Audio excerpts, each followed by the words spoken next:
Tiniyak ng Embahada ng Pilipinas sa Kuala Lumpur, Malaysia na gagawin ito ang lahat para mabigyan ng hustisya ang pagkamatay ng isa nating kababayan doon.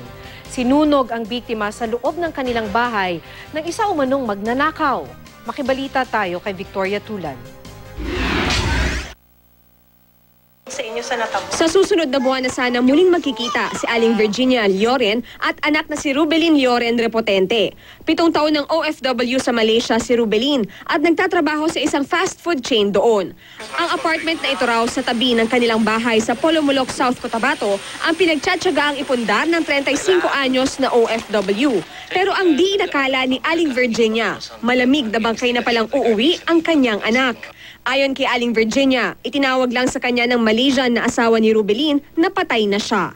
Kwento raw nito, dinatnan na lang niyang sunog ang kwarto ni Rubelin noong June 2, kasamang naabo ang Pinay. Pero ipinagtataka ni Aling Virginia kung bakit ang kwarto lang ni Rubelin ang nasunog. Base rin daw sa autopsy, pinalanghap muna ng nakalalasong kemikal ang Pinay bago siya nasunog.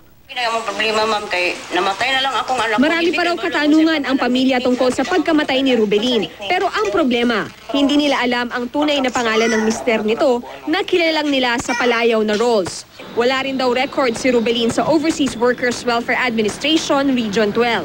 Tourist visa raw kasi ang ginamit niya nang pumunta siya sa Singapore bago lumipat ng Malaysia. Ay, kung tabang sa Humihingi ng tulong sa gobyerno ang pamilya ni Rubelin para malutas ang brutal na pagpatay sa anak.